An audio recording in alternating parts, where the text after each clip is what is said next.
when we were in California, one of the first surprises that I think we captured was the fact that the management team said, "Indeed, we can just fly you in there." Like, what? On the helicopter? Yeah, on the big helicopter. They were flying in teams of like 6 on a big ship, and we got to fly in with that, which was absolutely awesome. I had never been on a helicopter before. And so we fly and we do that. That was kind of surprise one. The second one is like, wow, this is actually working. We're going to make this happen. And then, so we collect, I think we had 4 or 5 total participants from that one fire, which when I think about it at the time, it's no big deal because in future studies, we've deployed as many as 12 of these doses at one time.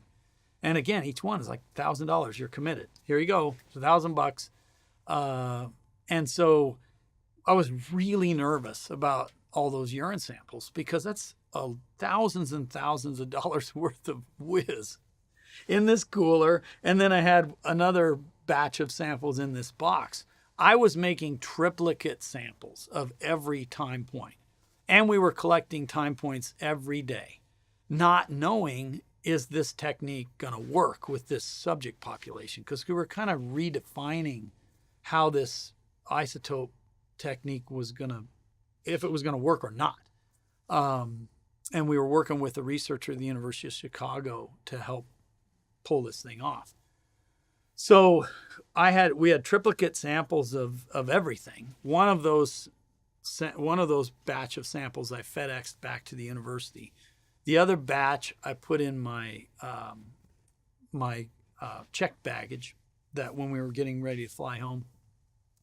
The third batch was in a cooler that I was just going to carry on. And again, this is back in 97, thereabouts. Yeah, 97. And so what you were allowed to carry on an airplane was a lot more lenient than what it is now. So I thought, well, surely there won't be a problem. I mean, it's just essentially yellow water. And so we were done with that fire, moved on to the airport, and we're walking through the security. And I remember putting the container, the cooler of urine sample. I probably had 100 urine samples in it. And the TSA guy says, well, what's in the cooler? And I said, urine samples. And he goes, what? And I go, oh, yeah, we're doing a study with firefighters, and these are some of the urine samples that we need to take back to the lab. He's like, I don't know about that. I go, you mean you're not going to let them pass? He goes, no, I need to prove that that's what they are. And I thought to myself, well, okay, this is fine. These are not on ice. And when you're pipetting urine samples from a cup into the sample in the dark, you're not always on target.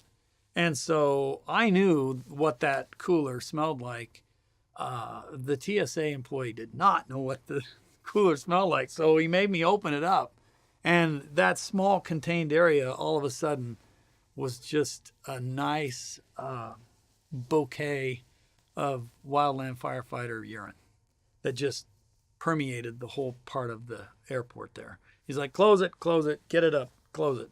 So we close it, no problem getting it on. We had that. But if we had to get rid of them, I wasn't going to be too bothered because I knew I had a backup in my luggage and then another one that was being shipped up there. So that was sort of the second surprise as we're getting these urine samples, trying to get these urine samples home. It was just like the whole thing was like roadblock. We finally fly into Missoula and it's about midnight, I bet. We didn't fly into Missoula. We flew into Spokane. And I was going to drive back with this graduate student, Shelley, whose husband, they lived in Wallace, Idaho at the time, on the way back to Missoula.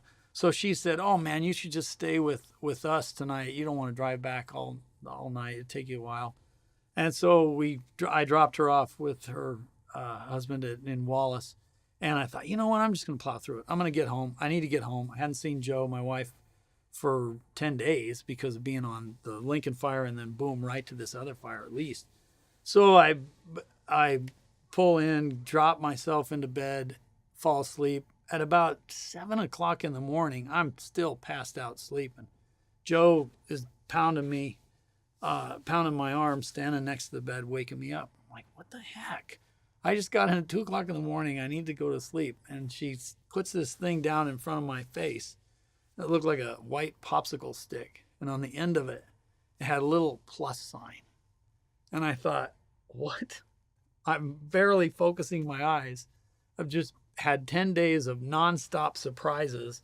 You can't do this. You can't do that. We'll help you do this. And then all of a sudden I have this stick in my face that says, guess what? Here's another surprise. So, and that was Zeb. So Joe was pregnant with Zeb, our son. And that was when I first found out, right when I got back from that freaking fire.